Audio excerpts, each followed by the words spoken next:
ઉર્જા વેડફાય નહીં, નહીં, નહીં, નહીં. કાપડની થેલી અઘરું છે નહીં, નહીં, નહીં, નહીં, નહીં. સિંગલ યુઝ પ્લાસ્ટિક નહીં, નહીં, નહીં. કચરો તો બધે ફેંકાય નહીં, નહીં, નહીં. એ ભાઈ બહુ જૂની વાત થઈ ગઈ હો. આ તો વર્ષોથી સાંભળીએ છીએ. તો પણ ક્યાં માનીએ છીએ? ફરી ફરીને કહેવું પડે છે. ચાલો નવી વાત કરીએ. આપણે હવે ઉપયોગ કરો અને ફેંકી દેવાની આદત બદલવી પડશે.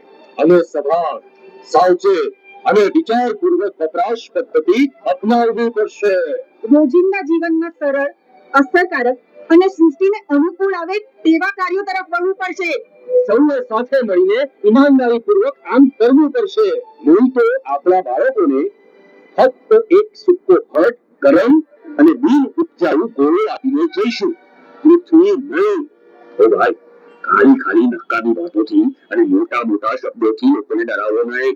ડરવાનો સમય પૂરો થયો મિત્રો. હવે તો એક્શનનો સમય આવી ગયો છે.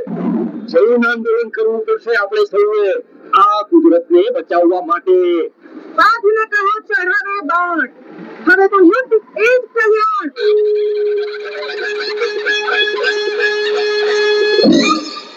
એટલે બે ઠીકરાઈ છોડીને પૃથ્વી તરફી વલણ રાખવું પડશે. અને તે કઈ અઘરું નથી. આપણી તો સદીઓ જૂની પરંપરા છે. આપણા પૂર્વજોએ બનાવેલી પરંપરા ખૂબ સરળ અને અસરકારક પરંપરા. બસ આપણે ભૂલી ગયા છીએ અને તેને યાદ કરવાની છે. આપણા પૂર્વજ હંમેશા પોતાની સમજીને સૃષ્ટિ સાથે, કુદરત સાથે સુસંગત જીવન જીવતા હતા. અને એટલે જ આ ધરતી અમને સાચવતી હતી. પણ આપણે તો જાણે એવું વર્તન કરીએ છીએ કે આ પૃથ્વી કોઈ પારકાની છે. તો શું કરવું પડશે? પાણીનો બગાડ નહીં, જરૂર કરતા એક ટીપું પણ વધારે વાપરીએ નહીં. ઉર્જાનું સંરક્ષણ, પેટ્રોલ, ડીઝલ, પાવર ક્યાં બચી શકે છે તે બાબતે સતત સભાન રહીએ. આવું કરવાથી પૈસા પણ બચશે, એ પણ યાદ રાખજો. ઘરમાં, ઓફિસમાં, કારખાનાના, ખેતરના તમામ કચરાનો નિકાલ શી રીતે કરવો જોઈએ તે આપણે જાણીએ જ છીએ. બસ હવે તેનો અમલ કરવાની નેમ લઈએ.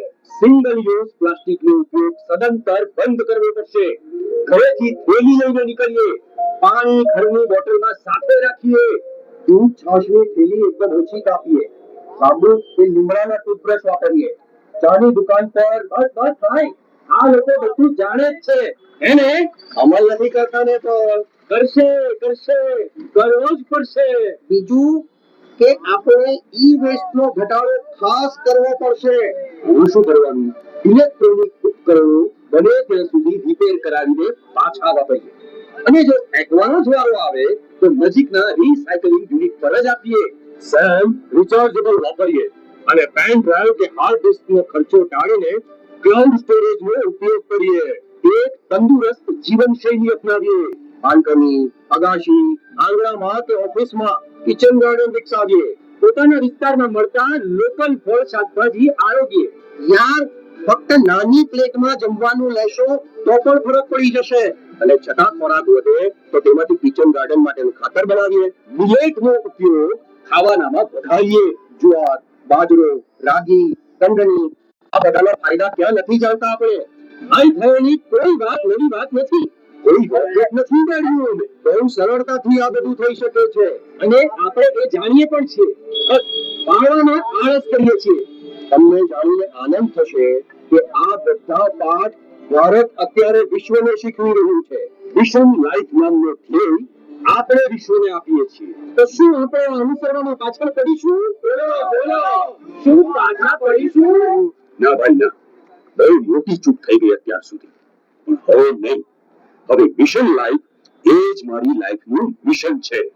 તો બોલો બધા, આપણું જીવન આપણું જીવન આપણું જીવન